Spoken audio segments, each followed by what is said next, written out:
سلام سلام البنات، شلاكم تكونوا ملاح. بعد الصلاة والسلام على رسول الله. وصفتنا لليوم وصفة لي كوكيز ولي ميني كوكيز اللي يجيو روعة وبزاف بنان، بأنجح وصفة. واللي حبوا يديروا المشاريع يقدروا يديروا لي ميني كوكيز. وفي أقرب وقت راح ندير لكم فكرة مشاريع لي ميني كوكيز ولي ميني براونيز يجيو روعة، والوصفتين راهم كاينين على قناتي. مرحبا بكم. البراونيز تاع اليوم يجي مقرمش من برا والطري وبنين يهبل وعما شيكولا من الداخل. نبدأ بمقادير وطريقة التحضير.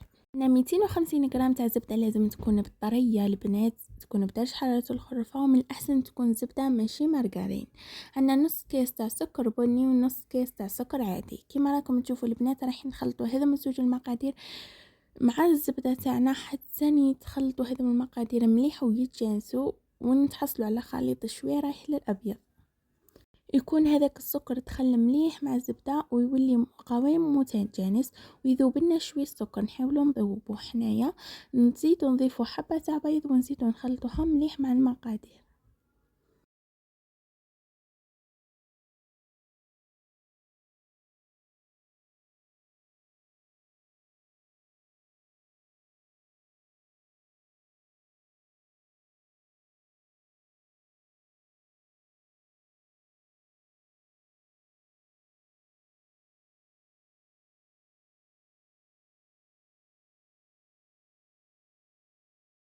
وسر الطراوة هو مغرفة كبيرة تاع حليب البنات، رايحة تخلي الكوكيز تاعكم أطري. هذم هما المقادير البنات. اللي هنا عندنا النواشف كيس يروح حتى لزوج كيسان ونص تاع فارينة. انا ضفت مع الاول كيس ومن بعد نزيد نضيف بالنص حتى نص القوام المناسب. لهنا عندنا كيس الا ربع ولا كيس كومبليت تاع شيكولا نوار وشيكولا بالحليب. كما راكم تشوفوا البنات درت زوج كيسان شيكولا انوار وشيكولا بالحليب، وانتم لكم الاختيار البنات. المهم النوعيه تاعهم تكون ملاحه، ما تكونش فيجي كاو. راح البنات نحط الكاس الثاني تاع الفارينه ونقعد نضيفه تدريجيا وراني نخلط في الكوكيز تاعنا. الكوكيز البنات العجينه تاعهم ما تجيش متماسكه بزاف كي القوام الصابلي، وما تجيش الخليط ما يكون سايح لهذيك الدرجه. الخليط تاع الكيك يكون هذا القوام متلاصق بصح كي تجيو تشكلوه شوي يجي حكم روحه.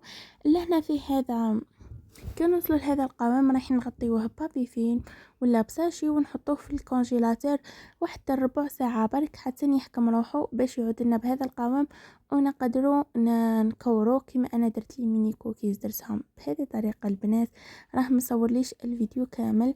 نديرهم هكذا بيديا ونحطهم في الكونجيلاتور مره ثانيه واحد الربع ساعه تشوفوهم جمدوا. وباش تعاودوا تحطوهم في الفرن نيه البنات ما نحطهمش في هذا القوام كي يعودوا هكذا عجينه. رايحين يتحلون كامل لي كوكيز تاعنا داخل الفرن. سما لازم لي كوكيز يقعدوا في الكونجيلاتور، يروحوا من برودة الكونجيلاتور إلى حرارة 180 درجة يطيبوا عليها. يقعد هذيك الزبدة متماسكة وما تسيحش هذيك الزبدة. البنات اللي هنا انا درت لي ميني كوكيز ودرت لي الكوكيز الكبار شويه. كما راكم تشوفوا البنات باش نسهل على روحي هذه درتها في لي ميني كوكيز ودرتها في لي كوكيز نديرهم كحربوش ونقطعهم. ولا هنا البنات نحكي لكم واش صرالي في لي ميني كوكيز. كنت خرجت البلاطو تاعي من الكونجيلاتور حطيته ديريكت في الفرن، وكي حطيته في الفرن تاعي كان طافي سما عليها ساح لي هكذا. هذه الحاجه مليحه كي صرات باش نعتلكم الخطا اللي طحت فيه انايا.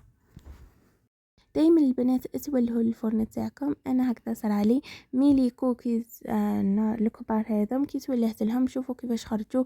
تحبوا تزيدوا ضيفوا لي ميني بالبيت شوكولا من الفوق ضيفوهم قبل ما تحطوهم المره الثانيه في الكونجيلاتور، ومن بعد حطوهم في الفرن رايحين تحصلوا على اروع لي ميني كوكيز ويجيو يهبلوا. هذم لي ميني كوكيز تقدروا حتى توجدوهم من قبل وتحطوهم في بايض وتعاودوا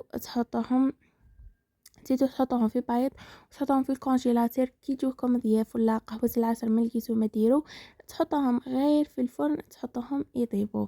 رايحين تتحصلوا على اروع لي ميني كوكيز ولا لي كوكيز. نتمنى ان شاء الله يكون نالت اعجابكم وصفتنا لليوم، وتجربوها وتكتبوا لي في الكومنتات. ما تنسوناش البنات الدعم في القناة باه يوصلكم كل جديد ونزيدوا الجديد اكثر واكثر. ما بقى لي غير نقول لكم بالسلامة في الفيديو الجاي ان شاء الله.